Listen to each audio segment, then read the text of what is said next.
দিয়েছিলেন সে একইভাবে তিনি পোস্ট দিবেন এবং মাল্টিমিডিয়া রিপোর্টারদের কাছে তিনি ক্ষমা চাইবেন।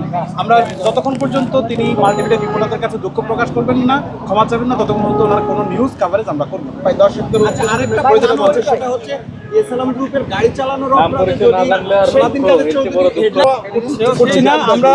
আমরা স্পেসিফিকলি জায়গা থাকতে চাই। উনি যেহেতু মাল্টিমিডিয়া রিপোর্টারদের নিয়েই ওনার অসুবিধা এবং মাল্টিমিডিয়া রিপোর্টার কারণে ওনার নির্বাচনী প্রচারণায় উনি বলছেন যে দাবি করছেন ওনার বিঘ্ন সৃষ্টি হচ্ছে। আমরা ওনার নির্বাচনী প্রচারণায় বিঘ্ন সৃষ্টি করতে চাই না। আমরা চাই উনি নির্বিচ্ছিন্নভাবে নির্বাচনী প্রচারণা চালাক এবং আমরা আমাদের যেই অপমান করেছে আমরা আসলে তার কথা আমরা ক্ষুব্ধ হয়েছি, আমরা মর্মাহত, আমরা বিব্রত যে ওনার কথায়। এই কারণে আমরা চাচ্ছি যে ওনার কথাও প্রত্যাহার করবে এবং ক্ষমা চাবে, সোশ্যাল মিডিয়ায় পোস্ট দেওয়ার মাধ্যমে জাতিকে জানিয়ে দেবে। Thank you. আমি ফখরুল ইসলাম, মাল্টিমিডিয়া রিপোর্টার্স অ্যাসোসিয়েশনের সভাপতি।